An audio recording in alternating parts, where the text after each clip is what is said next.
Hello guys, என்னடா இது ஸ்டார்டிங்கே ஒரே பக்திகரமாக இருக்குது. போக போக என்ன தான் பண்ண போகிறோளோ அப்படின்னு நீங்கள் யோசிக்கிறது எனக்கு கேட்குது. ஆக்சுவலி இன்றைக்கி நம்ம வந்து கோயிலுக்கு தான் போக போகிறோம். ஸோ அதுக்காக தான் இந்த பில்டப்லாம். இன்றைக்கி வந்து இந்த ட்ரெஸ் தான் வேர் பண்ணியிருந்தேன். இது அம்மாவோட 15 வருஷம் ஓல்டு சாரீ. அதை தான் இப்படி மாற்றி பாவாடை சட்டையாக போட்டிருக்கேன். அதெல்லாம் போட்டு ரெடி ஆகிட்டு நானும் அம்மாவும் ஜாலியாக கிளம்பிட்டோம். ஃபஸ்ட்டு வந்து சாமிக்கு தேவையான மாலை, கற்பூரம், ஊதுபத்தி, வாழைப்பழம் அதெல்லாம் வாங்கிட்டு நேராக கோயிலுக்குள்ளே போயிட்டோம். ஃபஸ்ட்டு வந்து கொடிமரத்தை பார்த்து சாமி கும்பிட்டு அதுக்கப்புறமா பெருமாளை பார்த்து சாமி கும்பிட்டோம். சாமி கும்பிட்டு முடிச்சுட்டு கோயிலை சுற்றிட்டு வெளியில் வந்து பார்த்தா உங்களுக்கு ஒரு சர்ப்ரைஸ், எனக்கு ஒரு சர்ப்ரைஸ். என்னன்னு பார்த்தீங்கன்னா பனைமரத்தில் என்ன சர்ப்ரைஸ்ன்னு கேட்டிங்கன்னா நீங்களே பாருங்கள், உங்களுக்கே தெரியும். அதுக்கப்புறமா அங்கே முடிச்சுட்டு நேராக வந்து ஹனுமர் கோயிலுக்கு போயிருந்தோம். அங்கே வந்து பாறையிலே வந்து ஹனுமரை செதுக்கி வச்சுருப்பாங்க.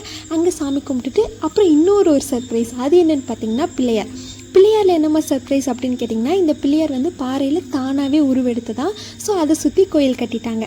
அதுக்கப்புறமா இருக்கிற வேறு கல் அதெல்லாம் எதையுமே விடாமல் குரங்குட்டி மாதிரி எல்லா இடத்துலையும் தொங்கிட்டு விளாண்டுட்டே இருந்தேன். அதுக்கப்புறமா நேராக முருகர் கோயில் போயிருந்தோம்.